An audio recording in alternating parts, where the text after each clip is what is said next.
départ et d'arrivée de l'ascension du Mont Cameroun cause l'espoir comme étant un marqueur important des changements intervenus depuis 1996 et qui concourt à donner à ce rendez-vous tout son prestige et toute sa splendeur comme étant un marathon unique au monde autour du sommet du Mont Cameroun à 4100 mètres d'altitude avec un changement de climat et de végétation sur un parcours particulièrement hostile.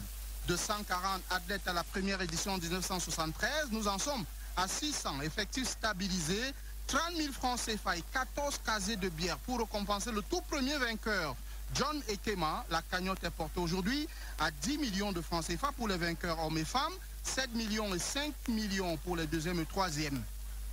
D'une activité de curiosité et de promotion, nous en sommes à une compétition de haut niveau qui mobilise les pointures importantes des courses de montagne en Afrique et dans le monde. La belle histoire tourne aussi autour des vainqueurs. John Ekema, on l'a dit, à jamais dans le Panthéon comme le premier vainqueur homme. Le missionnaire anglais Walter Stefter, le premier à tripler la consécration en 1976, 1977 et 1978 avant la révolte du Camerounais Timothée Lekounzé, double vainqueur en 86 et en 87. Puis est arrivé le temps de la démocratisation de la course, l'entrée en action des juniors et des dames.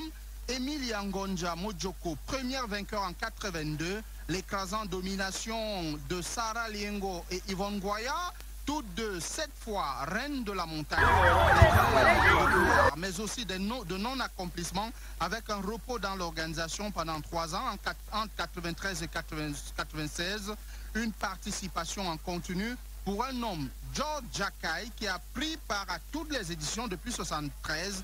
Il fera partie des légendes qui seront honorées ce samedi.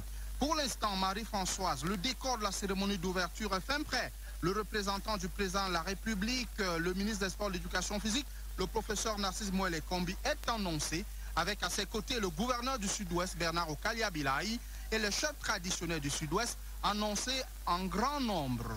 Cette fois-ci, et pour ce cinquantenaire. Ici, le stade de Moliko, Roger Kinsey, Félix Nangazé, Michel Simekwa, Samuel Bion.